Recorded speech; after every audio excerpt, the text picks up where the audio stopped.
మీ business ఏదైనా మీ ఊర్లో promotion చేయాలంటే అది సుమన్ టీవీతోనే సాధ్యం. ఇప్పుడే సంప్రదించండి. Welcome back to Suman TV. నేను మీ సుప్రసాద్. హిందువులు ఎంతో పవిత్రంగా చేసుకునే తొలి పండుగ వినాయక చవితి. వినాయక చవితి పండుగ వేళ ఎన్నో ఇబ్బందులు ఎదురయ్యేవి. మండపాల ఏర్పాటు, నిమజ్ఞం వంటి కార్యక్రమాలకు అనుమతులు తీసుకోవాలంటే ప్రభుత్వ కార్యాలయాల చుట్టూ తిరగాల్సిన పరిస్థితి. అయితే ఈ ప్రక్రియ చాలా సమయం తీసుకునేది. నిర్వాహకులు కూడా ఇది పెద్ద భారంగా ఉండేది. అయితే ప్రస్తుత ప్రభుత్వం, ఉమ్మడి కూటమి ప్రభుత్వం ఈ ఇబ్బందులను గుర్తించి ఈ ఏడాది ఒక గొప్ప నిర్ణయం అయితే తీసుకుంది. అదే సింగిల్ విండో పథకం. ఈ పథకం ద్వారా ఒకే చోట అన్ని అనుమతులు కూడా సులువుగా లభిస్తాయి. దీనివల్ల సమయం ఆదా అవ్వడమే కాకుండా పండుగను మరింత ప్రశాంతంగా, సౌకర్యవంతంగా జరుపుకునే అవకాశం లభిస్తుంది.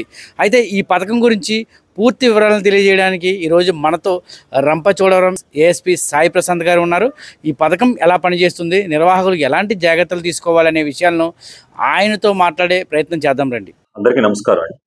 ఈ రంపచోడవరం సబ్ డివిజన్ పరిధిలో వినాయక చవితి సందర్భంగా ఎవరైనా సరే వినాయకుడి విగ్రహాలు పెట్టుకోవాలి అనుకుంటే వాళ్ళకి ఇప్పుడు ఎటువంటి పేపర్ బేస్డ్ ఆఫ్లైన్ సిస్టమ్ ఎటువంటిది లేదు. ఇప్పుడు మొత్తం అంతా కూడా ఆన్లైన్లో ఒక లింక్ ఇవ్వడం జరుగుతుంది. ఆ లింక్ కూడా ఇప్పుడు ఈ వీడియోకి అటాచ్మెంట్గా కూడా ఇస్తారు. ఆన్లైన్లో ఉన్న ఆ లింక్లో మీరు వినాయక చవితి విగ్రహం పెట్టుకోవడానికి పర్మిషన్ తీసుకోవచ్చు. సో ఈ పర్మిషన్ తీసుకున్నప్పుడు కానీ తీసుకునే ముందు కానీ మీరు ఎవరికి కూడా ఎటువంటి డబ్బులు పే చేయాల్సిన అవసరం ఉండదు. ఎవరికి కూడా ఎటువంటి డబ్బులు ఇవ్వాల్సిన అవసరం ఉండదు. ఎవరైనా అడిగినప్పటికీ కూడా మీరు మాకు తెలియజేయచ్చు, మా పై అధికారులకు తెలియజేయచ్చు.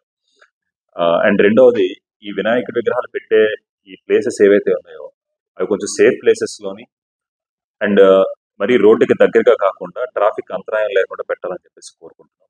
అండ్ ఈ వినాయకుడి నిమజ్జనప్పుడు కానీ పెట్టేటప్పుడు కానీ జరిగే ఊరేగింపుల్లో ఈ నిర్వాహకులు సమయం పాటించాలని, వాళ్ళు బాణసంచా అవి ప్రయోగించే టైంలో కొంచెం సేఫ్టీ మెజర్స్ తీసుకోవాలని, వాటిని కొంతవరకు కట్టడి చేసుకోవాలని కూడా మేము తెలియజేస్తున్నాం. దీంతో పాటు ఈ వినాయక చవితికి సందర్భంగా అన్ని మతస్థుల యొక్క సంయానం, సంస్కారం కూడా మేము కోరుతున్నాం. సో ఈ వినాయక చవితి చాలా సేఫ్గా ఎవరికి ఎటువంటి ఇబ్బంది లేకుండా జరగాలని చెప్పేసి కోరుకుంటున్నాం.